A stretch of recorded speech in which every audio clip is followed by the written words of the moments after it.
ada kemungkinan Kamala Harris akan memenangkan pertarungan ini. Iya, iya, iya. Nah, ini kan akan berdampak terhadap dunia, ya, dan juga berdampak terhadap negara-negara di Asia, ASEAN, dan terutama Indonesia. Iya, iya, betul. Jadi kita perlu menilai atau perlu mengantisipasi apa yang akan terjadi kalau salah satu daripada kedua calon ini memenangkan pertarungan ini, apakah Donald Trump dan Kamala Harris. Iya, iya, iya, oke.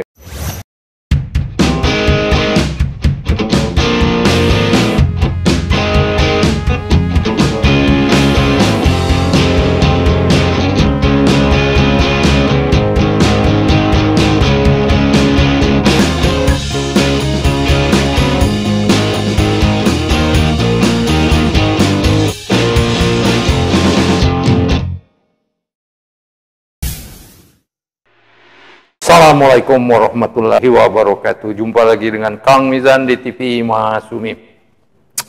Pemirsa, kita menyongsong Pilkada 2 November 2024 dan di Amerika Serikat akan menyongsong Pilpres 2024 juga. Ini yang akan bertanding ini kembali antara perempuan dan laki-laki. Laki-lakinya nggak asing lagi Donald Trump, ya, si biang kerok, ya, yang banyak mengatakan orang yang nggak waras. Yang perempuannya Kamala Harris, ini sangat bertutur katanya sangat rapi, ya. Ini mirip-mirip Ridwan Kamil, mirip-mirip SBY, ya, rapi, sopan, tertib, ya, dan inspiratif, ya. Nah, untuk membahasnya kita akan bicara dengan Profesor Dr. Chandra Emirullah yang lama bermukim di Amerika dan juga pernah menjadi perwakilan Indonesia di Bank Dunia, ya. Kemudian sering memonitor masalah Amerika. Nah, kita akan berbincang-bincang ini gimana prospeknya dan implikasi hubungan Amerika dengan Indonesia jika Trump atau Kamala Harris yang terpilih. Assalamualaikum Pak Chandra. Waalaikumsalam warahmatullahi. Ini gimana? Saya itu mengikuti acara ini menarik ya dengan teknologi YouTube sekarang gitu. Saya mendengar penuh full speech dari Kamala Harris ya, sangat menarik. Kemudian kemarin juga saya mendengar full speech dari Bill Clinton. Yang lain-lain saya mendengar suntingannya beberapa ininya. Menarik sekali ya pidato-pidato mereka. Ini bukan pidato kampanye tapi pidato di gelanggang ya, di acara di event Democratic National Convention di mana ya, Chicago atau di mana itu ya, yang intinya menunggu konfirmasi dari Kamala Harris akan setuju atau tidak dia dicalonkan jadi calon presiden Amerika Serikat mewakili Partai Demokrat. Dan ini yang menarik ya, saya baru melihat keadaannya ini, yang bicara itu banyak sekali, ya, yang bicara itu mendukung dia mulai dari Barack Obama, istri Barack Obama, Michelle Obama, ya Bill Clinton, kemudian banyak sekali wakilnya, Walz dan lain-lain. Ini sangat memberikan pelajaran yang berguna bagi kita. Nah, gimana Pak Chandra? Kita mulai dari mana sajalah kayaknya. Ya, jadi seperti kita ketahui bersama bahwa di Amerika Serikat sekarang ini dalam masa proses kampanye ya untuk pemilihan presiden di November yang akan datang. Ya. Jadi yang bertarung adalah Donald Trump, bekas presiden Amerika Serikat, ya, dan yang sekarang bertarung lagi untuk menjadi presiden yang kedua kalinya. Sedangkan Kamala Harris merupakan wakil presiden daripada Joe Biden, presiden Amerika Serikat sekarang. Ya. Nah, ini menariknya, ini untuk pertama kali seorang wanita di Amerika Serikat bertarung menjadi presiden ya setelah Hillary Clinton. Tapi bedanya Kamala Harris ini merupakan keturunan orang India ya. Jadi dia bukan merupakan asli orang Amerika seperti Barack Obama yang merupakan keturunan daripada orang di luar Amerika. Iya, iya. Ya, nah sekarang ibunya orang India, kalau tidak salah, ayahnya orang Jamaika. Ya, orang Jamaika. Iya. Nah, kalau kita melihat apa yang terjadi dengan Barack Obama, kita melihat bahwa rakyat Amerika terbuka terhadap calon presiden dari yang bukan asli Amerika. Ya. Jadi kita melihat di sana tingkat demokrasinya memang sudah matang, sudah dewasa, jadi mereka bisa menerima siapa saja.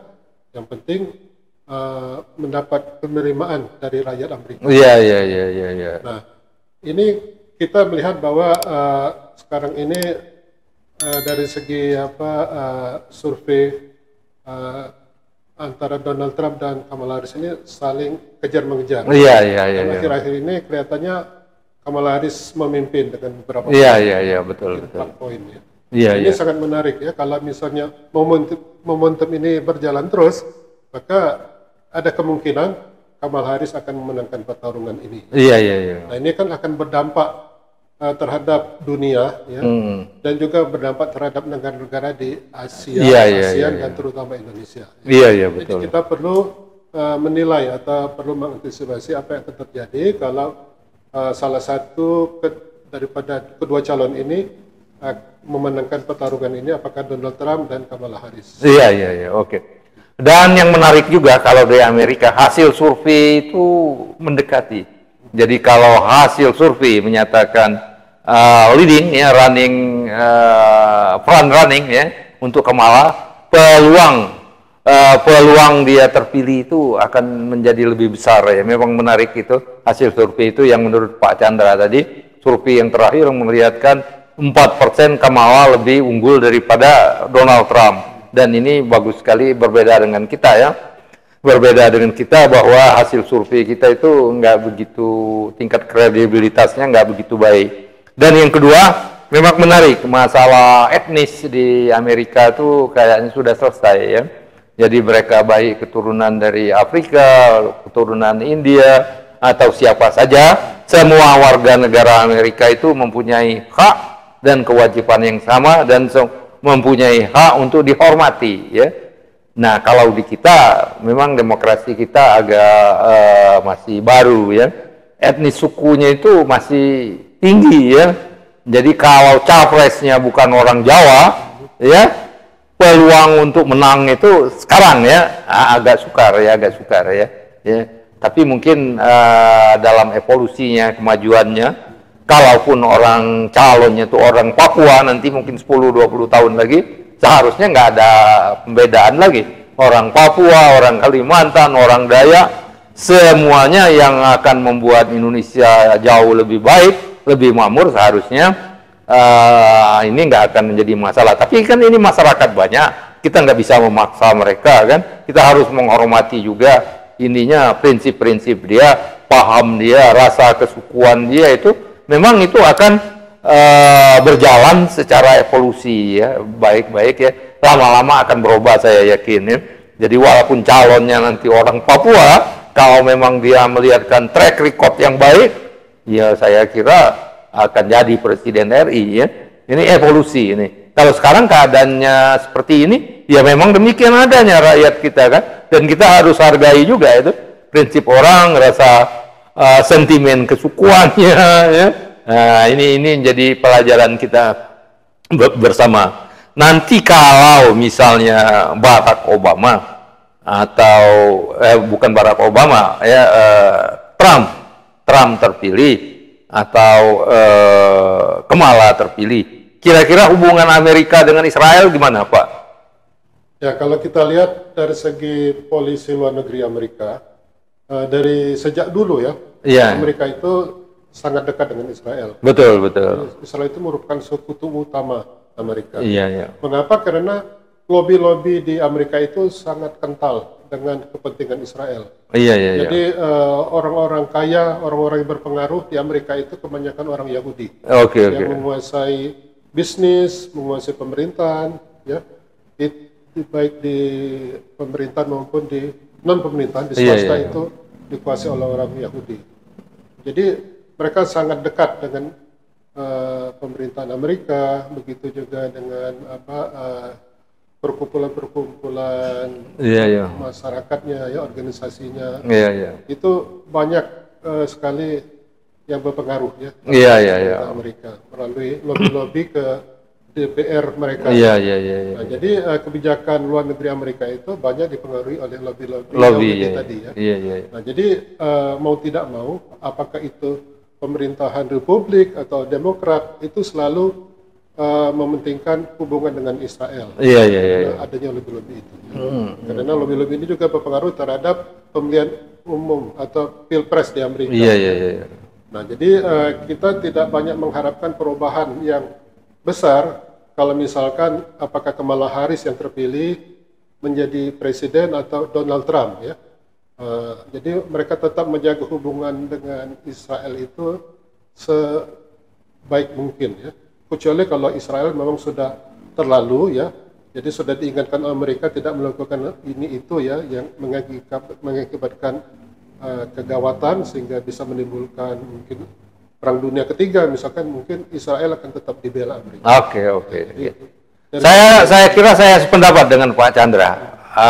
Kamala atau Trump yang terpilih, politik Amerika terhadap Israel nggak akan berbeda banyak.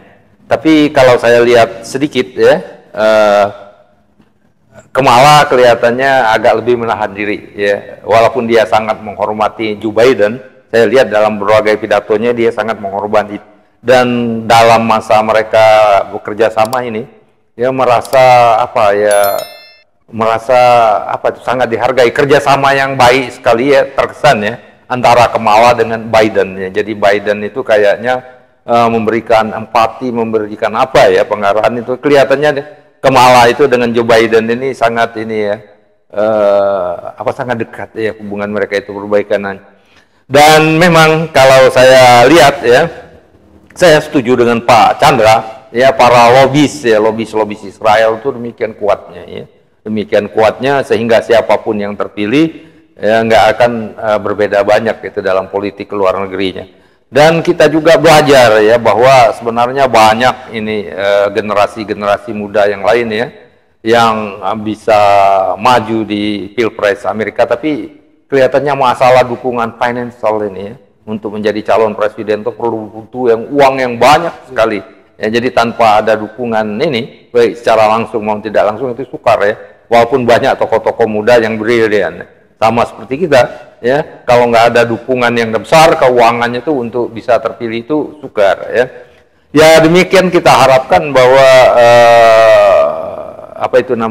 siapapun yang terpilih ya, hubungan Amerika Serikat dengan Indonesia ya akan jadi lebih baik. Kalau ekonominya gimana Pak? Kira-kira ekonominya? Nah, kalau dari segi ekonomi, kalau kita lihat waktu Donald Trump menjadi presiden, maka yang menjadi perhatiannya adalah American first. American first. Dia cenderung untuk mengingkari adanya globalisasi. Globalisasi. Dia lebih menarik diri ya, dari globalisasi sehingga mementingkan Amerika, sehingga banyak terjadi perang dagang ya, dengan terutama dengan Cina, kadang dengan Eropa juga. Nah, jadi Donald Trump itu punya sifat atau punya orientasi untuk mementingkan Amerika ya daripada dunia.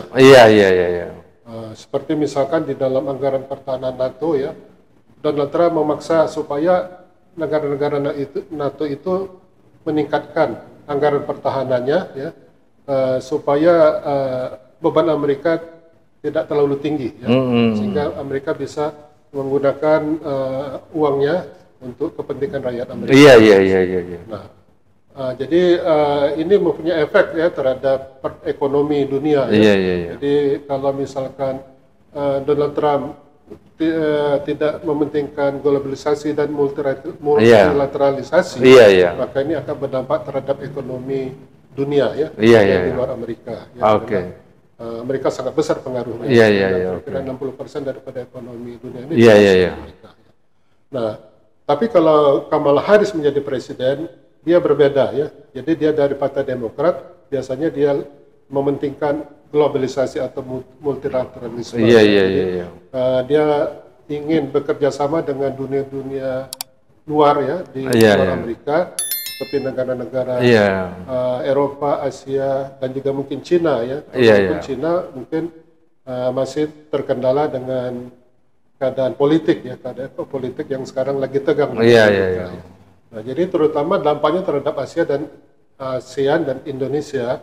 Jadi saya kira dari segi ekonomi akan lebih menjanjikan ya, karena Kamala Harris orang yang lebih percaya akan pentingnya perdagangan internasional ya, investasi yang lancar ke negara-negara Asia termasuk Indonesia, sehingga akan membangkitkan kepercayaan para investor dari Amerika dan dunia untuk menanamkan modal di Asia dan termasuk Indonesia. Iya, iya. Karena dia percaya dengan adanya banyaknya investasi dan perdagangan antar negara-negara dunia ini akan mempererat diplomasi Amerika ya, akan meningkatkan pengaruh Amerika di negara-negara tersebut. Iya, iya, iya. Mendorong kerjasama yang lebih baik antara Amerika dan dunia luar. Iya, iya, iya. Oke. Saya kira saya sepakat itu Pak Chandra. Kalau Kamala Harris menang, ya, rezim proteksionisme ya, yang anti globalisasi yang dipraktekkan oleh Trump ini akan jauh berkurang.